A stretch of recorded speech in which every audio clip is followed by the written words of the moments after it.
Assalamualaikum warahmatullahi wabarakatuh. Perkenalkan, nama saya Rian Galang Pambuti, NIM 2019-41034 dari kelas A. Hari ini saya akan menjelaskan tentang penyakit tanaman jagung. Yang pertama adalah penyakit bulai, atau dengan nama latinnya Peronoxclerospora maidis. Siklus hidupnya infeksi dari Conidia yang tumbuh di permukaan daun. Yang kedua, masuk jaringan tanaman melalui stomata tanaman muda. Yang ketiga, lesio lokal berkembang ke titik tumbuh infeksi sistemik. Yang keempat, conidiofor dan conidia terbentuk keluar dari stomata daun pada malam hari yang lembab. Yang kelima, biji yang terinfeksi daun kotiledon selalu terinfeksi. Yang keenam, inokulum dari spora daun kotiledon tetap sehat. Siklus penyakit. Pembentukan spora patogen membutuhkan 1. Udara lembab kurang 90%. Yang kedua, pada suhu hangat sekitar 23 derajat Celcius. Yang ketiga, produksi sporangia terjadi pada pukul 3 sampai pukul 5. Yang keempat, spora tersebar oleh angin di pagi hari. Yang kelima, butuh waktu 1 jam untuk berkecambah atau spora menempel di daun muda basah. Gejalanya adalah 1. Daun berwarna klorotik memanjang atau sejajar tulang daun. Yang kedua, warna putih seperti tepung pada permukaan daun. Yang ketiga, daun yang klorotik sistemik menjadi sempit dan kaku. Yang keempat, tanaman terhambat pertumbuhannya. Yang kelima, pembentukannya tongkol terganggu atau tidak ada. Yang keenam, jika terinfeksi sistemik umur lebih dari 1 bulan mati. Anakan yang berlebihan, daun menggulung dan terpunting. Untuk pengendaliannya, 1. Penggunaan varietas tahan atau Kalingga, Arjuna, Wiyasa, Bromo, Prekesit, dan hibrida. Yang kedua, pemusnahan tanaman terinfeksi. Yang ketiga, pencegahan dengan fungisida sistemik berbahan aktif metaksil. Yang keempat, pengaturan waktu tanam agar serempak atau awal akhir musim kemarau.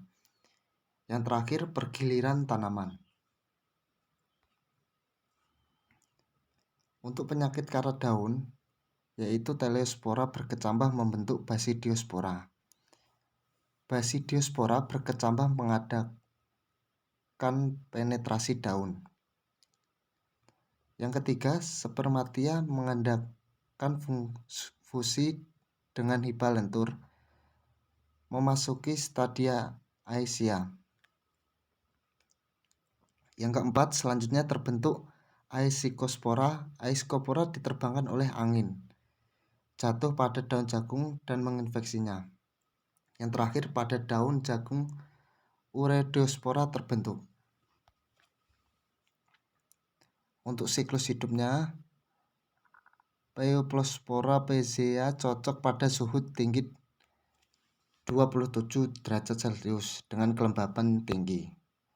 Karat ini ditemukan pada dataran rendah sampai dataran tinggi 1200 meter.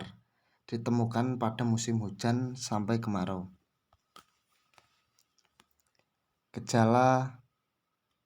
Untuk gejalanya, ada bisul pada daun. Bisul muncul di atas dan bawah permukaan daun berwarna coklat kemerahan, berwarna hitam kecoklatan. Setelah teleospora berkembang, daun menjadi kering atau penularan berat.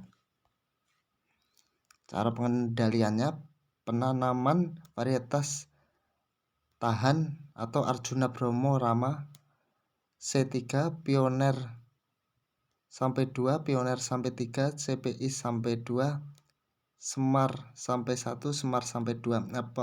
Aplikasi fungisida pada saat mulai tampak bisul karat pada daun. Untuk penyakit gosong, siklus hidupnya 1. Chlamydospora berkecambah menghasilkan spirodia. Yang kedua, dia di bawah angin atau percikan air sampai pada tanaman jagung muda. Yang ketiga, meselium masuk ke jaringan tanaman melalui stomata. Yang keempat, luka penetrasi langsung melalui dinding sel dan menstimulir sel inangnya untuk membelah. Inilah bentuk siklus hidupnya. Untuk gejala siklus gosong yaitu gal dibungkus jaringan putih kehing sampai putih perak mengkilat. Yang kedua, bagian dari gal berwarna gelap berubah menjadi massa tepung spora berwarna coklat hitam. Gal dapat terjadi pada semua tanaman jagung. Gal pada tongkol bila pertumbuhan sudah maksimal. Gal pada daun tetap kecil. Bila bunga jantan terinfeksi, semua tongkol juga akan terinfeksi. Untuk pengendaliannya, satu, gunakan varietas tahan. Yang kedua, gunakan pestisida. Yang ketiga, rotasi tanaman. Yang keempat, perlakuan benih. Penyakit bakteri busuk batang. Siklus hidupnya, bakteri dapat bertahan secara saporofit pada sisa-sisa tanaman mati. Yang kedua, menginfeksi tanaman jagung melalui stomata, hydatoda atau luka pada daun maupun batang. Bakteri ini juga dapat ditularkan melalui biji dari tanaman terinfeksi. Untuk gejalanya, tanaman tiba-tiba rembah. Pangkal batang terinfeksi bakteri atau lunak. Jaringan terinfeksi berbau busuk. Batang yang terinfeksi menjadi basah dan berair. Bagian batang terpuntir. Siklus hidup Herwinia castemi. Untuk pengendaliannya, penggunaan varietas tahan, pengolahan tanah yang baik, menghindari banjir, drainase perlu ditata dengan baik, eradikasi tanaman terinfeksi, penambahan pH tanah dengan kapur pertanian, kurangi penggunaan pupuk N. Untuk penyakit virus mosaik kerdil jagung.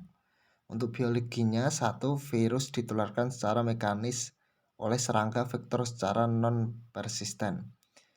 Lebih dari 20 spesies aphids dilaporkan dapat memindahkan virus ini. Aphid dan jagung Repolsomyrus vids, kutu hijau Schizaplis graminum atau rodani, dan aphid persik hijau atau Mysus persicae. Yang keempat, penularan lewat biji sangat rendah atau 0,05%. Untuk gejalanya, satu, gejala jelas pada daun muda atau membuka sebagian. Yang kedua, terdapat mosaik warna hijau muda dan tua. Yang ketiga, warna hijau atau kekuningan memanjang sejajar tulang daun. Yang keempat, terhambat pertumbuhan atau stunting. Yang kelima, ukuran tongkol dan biji berkurang. Yang keenam, tampak pada umur 15 hari. Inilah bentuk siklus hidupnya. Untuk pengendaliannya, satu, memusnahkan tanaman jagung dan inang lainnya yang terinfeksi MDMV.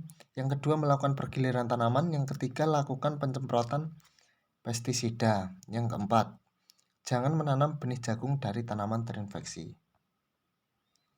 Sekian, terima kasih atas perhatiannya. Assalamualaikum warahmatullahi wabarakatuh.